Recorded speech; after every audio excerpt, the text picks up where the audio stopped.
Namaste. I'm Dr. Suhas Kshirosagar and I'm a classically trained Ayurvedic physician. And today I would like to share my upcoming new book, which is called The Art and the Science of Vedic Counseling. Myself and Pandit Vamadeva Shastri, Dr. David Frawley, have co-authored this wonderful book. And I feel this is the need of the hour. What we see now, actually the changes that we see in the field of medicine, is the new emerging paradigm is about wellness. It's about holistic health. It's about personalized health and well-being. And this book specifically addresses that issue. When we talk about the art and the science of Vedic counseling, it's all about helping an individual to really understand their own sense of well-being, their own lifestyle, their own routine, and what they need to do in order to feel motivated, to feel good about themselves and their positive health. The new emerging paradigm is about wellness, is about holistic health and well-being. It used to be in medicine that we used to talk about diseases and finding cure and finding new magic bullets and drugs, but now everyone is going back to this very basic concept of preventive health. And personalized medicine is all based upon understanding the basic inherent genetic and metabolic differences in given different individuals.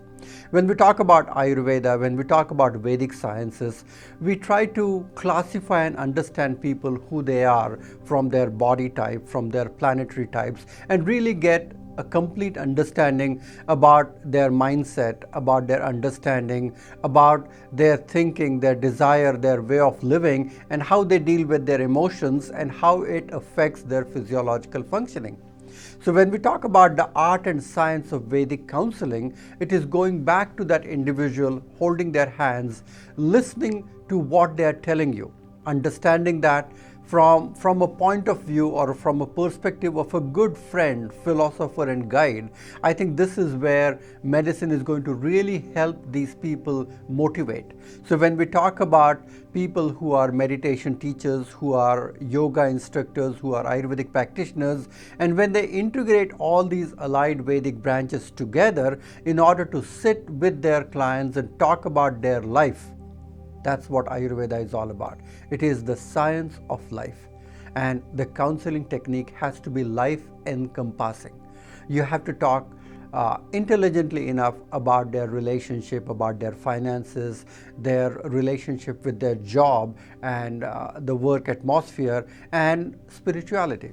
I think this is the very basis which is often missing in a standard consultation at times. When we try to correlate everything with the spiritual basis of life, from a Vedic perspective, understanding your dharma, understanding various goals of life, and how can you integrate all the different layers of life perfectly and seamlessly together. That's the very premise of the art and the science of Vedic counseling.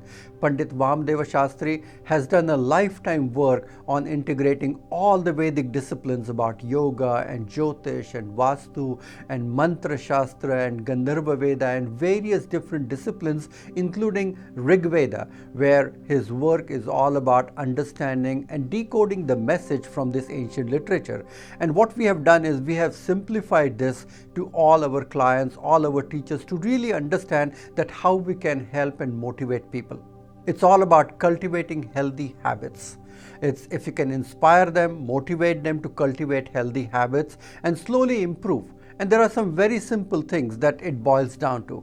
If you practice meditation on a regular basis, if you go to some group yoga classes, maybe 2-3 times a week, if you are able to spend some quiet time in nature, if you are able to select some good, clean, pure foods for yourself, it all has a greater impact on your individual well-being, and that makes you capable to heal others.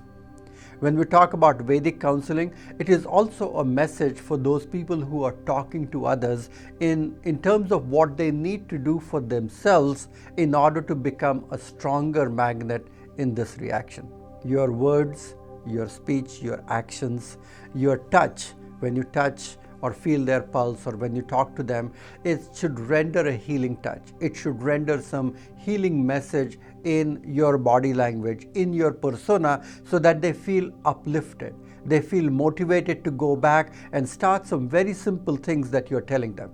Because lifestyle medicine is the very basis of the new emerging trend that is happening. It's all about sitting, counseling, guiding individuals, not from information-based, but from a knowledge-based science.